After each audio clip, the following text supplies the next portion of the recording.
Hey, how's everyone doing today?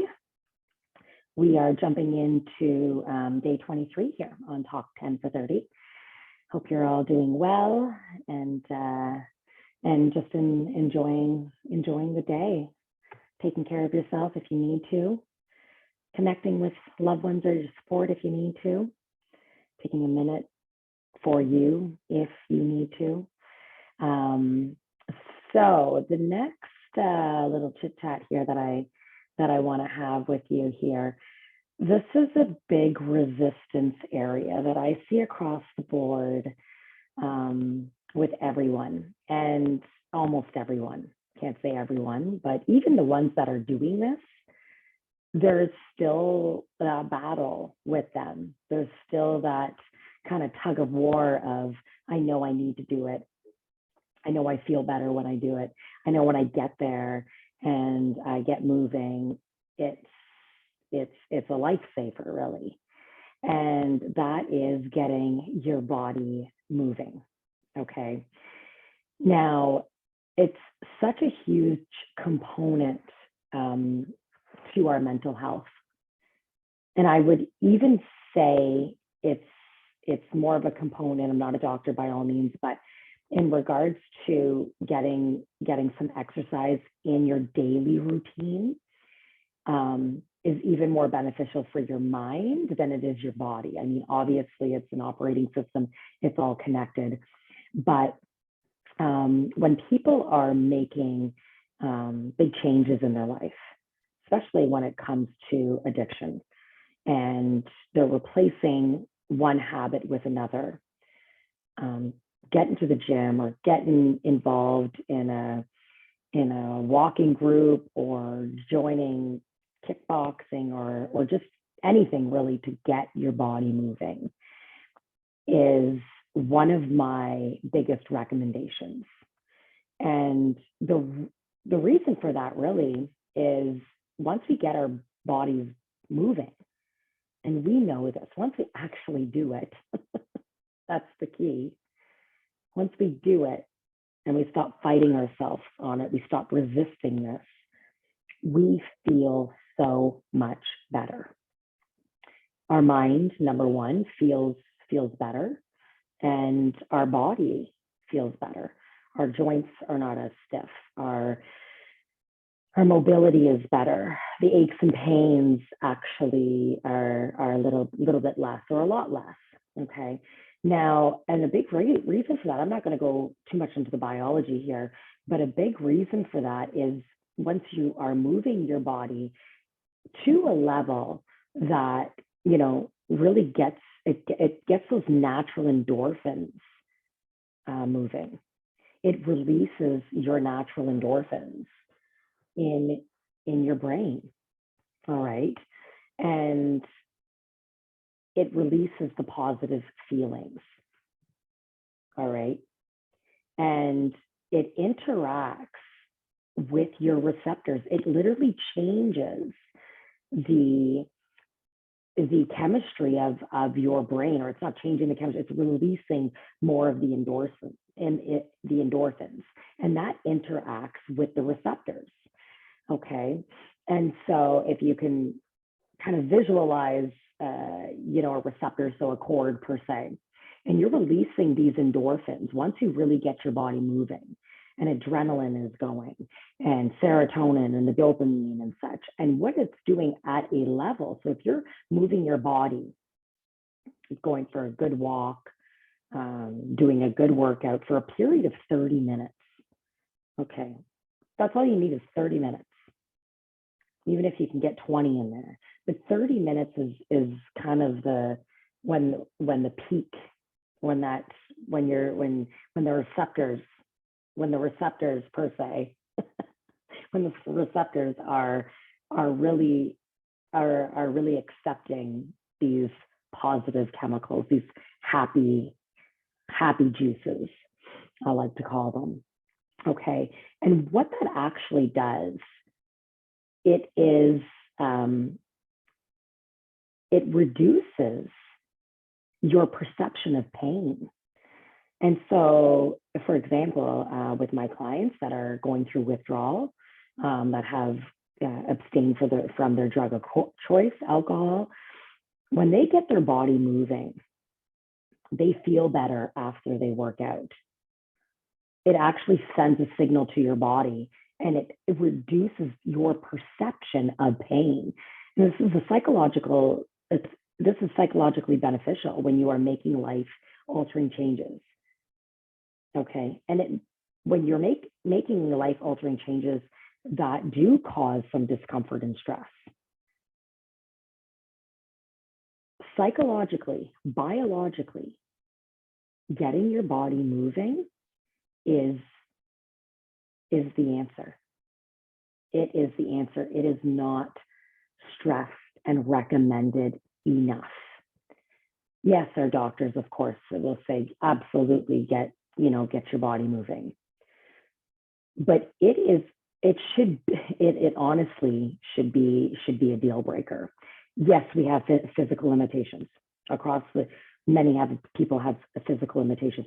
You can still get your body moving with physical limitations. Okay. I know people that are, they can't move their legs. They get their arms moving. They get their adrenaline up enough in order for them to psychologically feel these effects. And their stress goes down and their physical pain goes down. All right. And so this is a big one, though, because even for myself, I'm so guilty of this, is I know that when I get a good cardio in, you feel better. You feel better. Mentally, we feel better.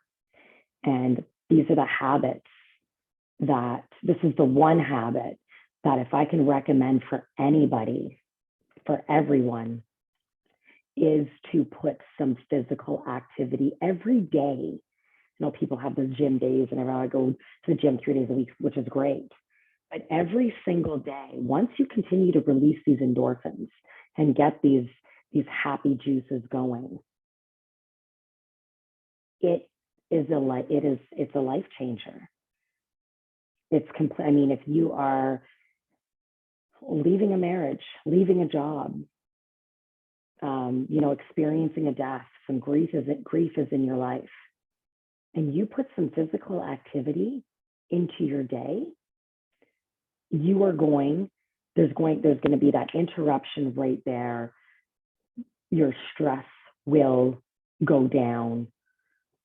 Discomfort will go down. Your body has these natural chemicals for you, but you have to get your body moving in order to release them. Okay. You can't be on the couch or taking, brisk walks are by all means, they're good for the heart and such, but I'm talking about getting a little bit of a sweat on here. And if you can get a little sweat on, your mental health will be better.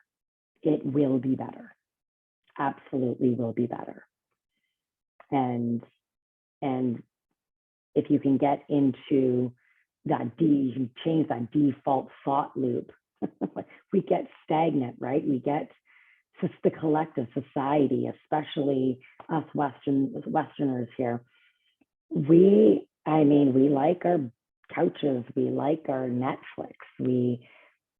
We're not, if you look at obesity rates, if you look at diabetes and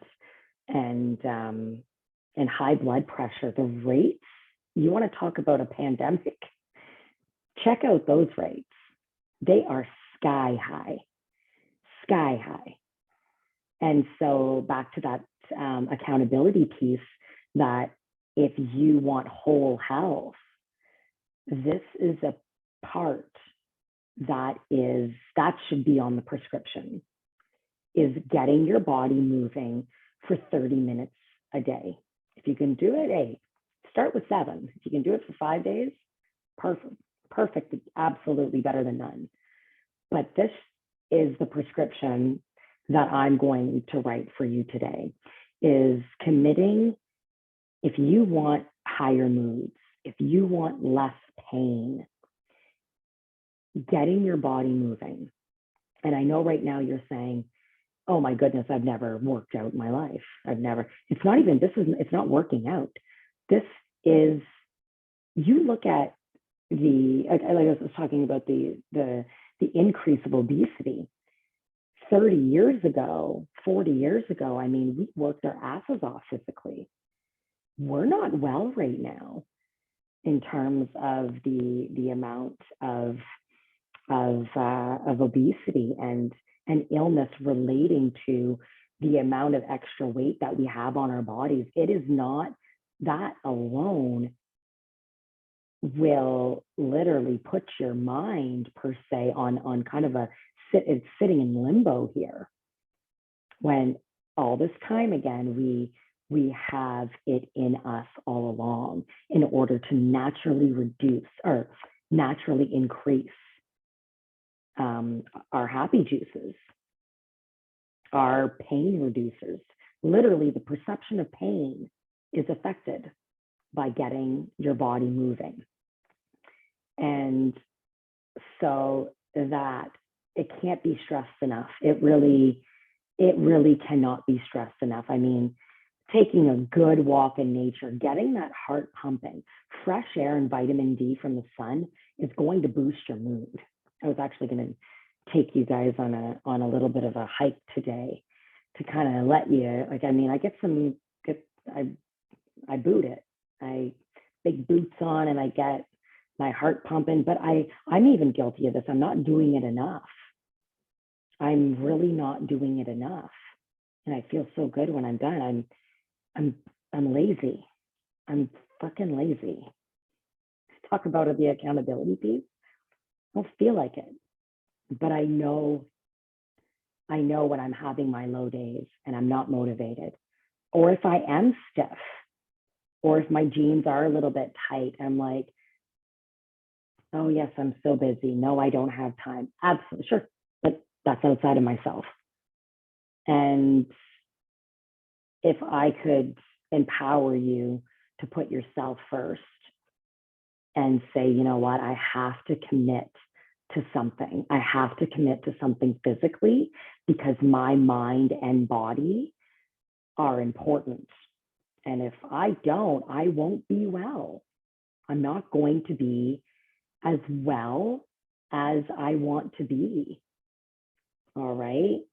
And so I'm with you there. I gotta say, I've definitely hold myself up to those moments. Sometimes I'm like, go, months, I'm doing good. And then I get lazy. And then my justifications start, and then the bag of chips looks better, and yada, yada, yada, yada, yada, yada, yada. But that's the ego that comes in with that as well. The ego likes to keep us nice and cushy and snuggy, but we're not well as a society. Look around us, around our family and stuff. And absolutely, this is the opposite of shaming. I know you feel my love.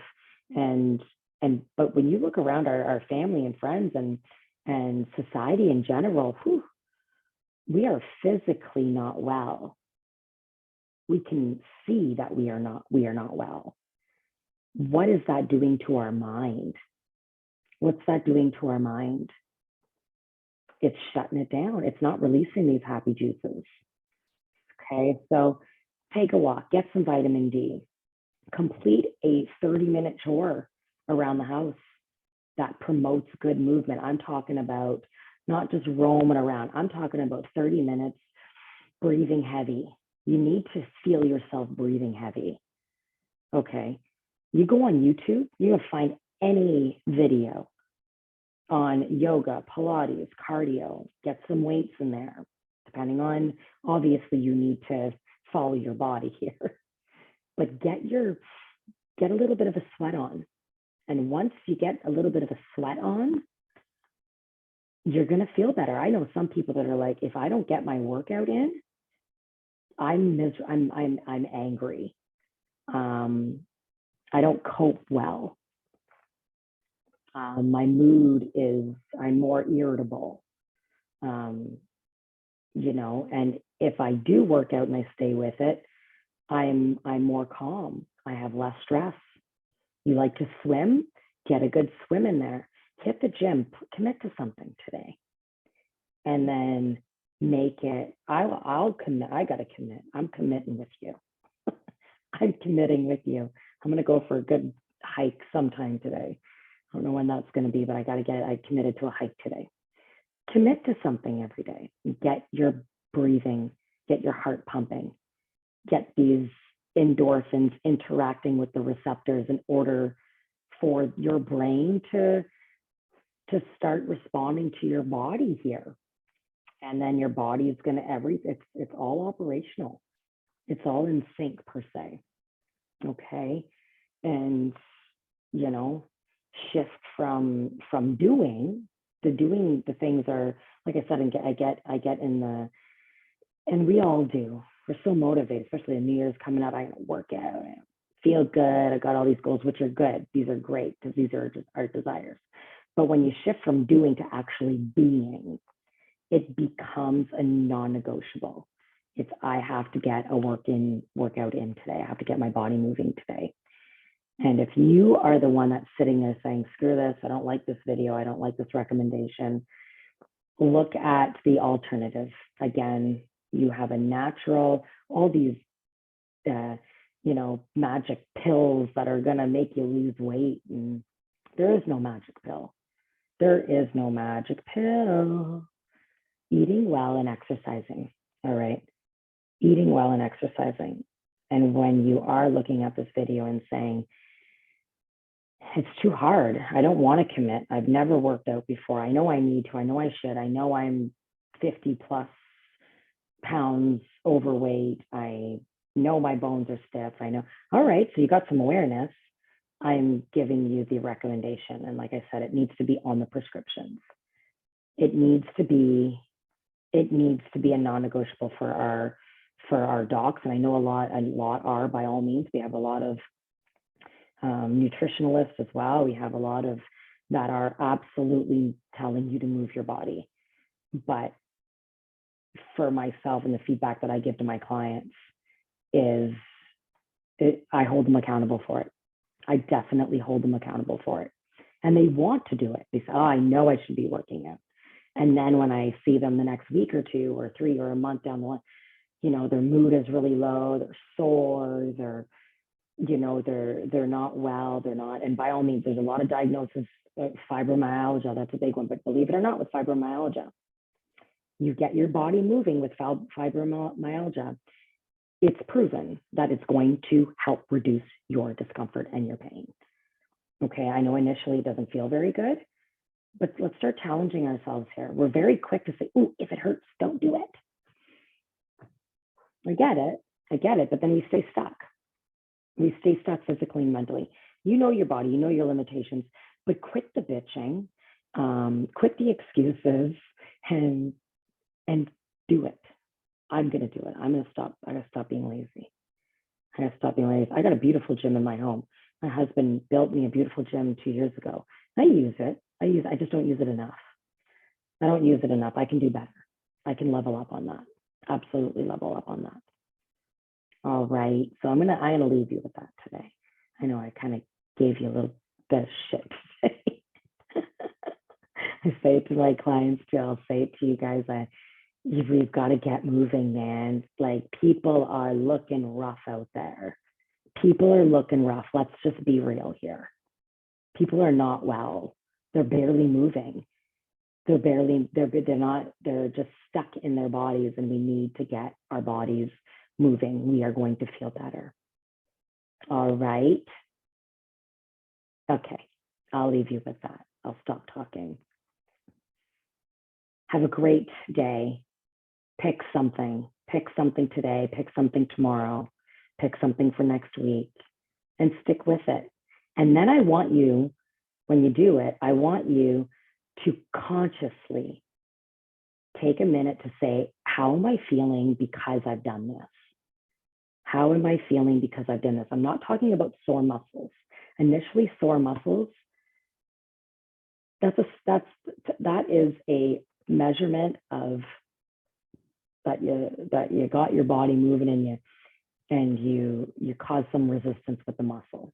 You tore the muscle a little bit. I'm not talking about tearing muscles here, but the micro muscles, those little ones. I'm not talking about you being sore because you had a workout. That's a good indicator. And then when you keep on going, get more and more, your muscles get stronger, of course. But check in with yourself and say, wow, you know what? I actually do feel a little bit sore today. It's because you challenged your muscles.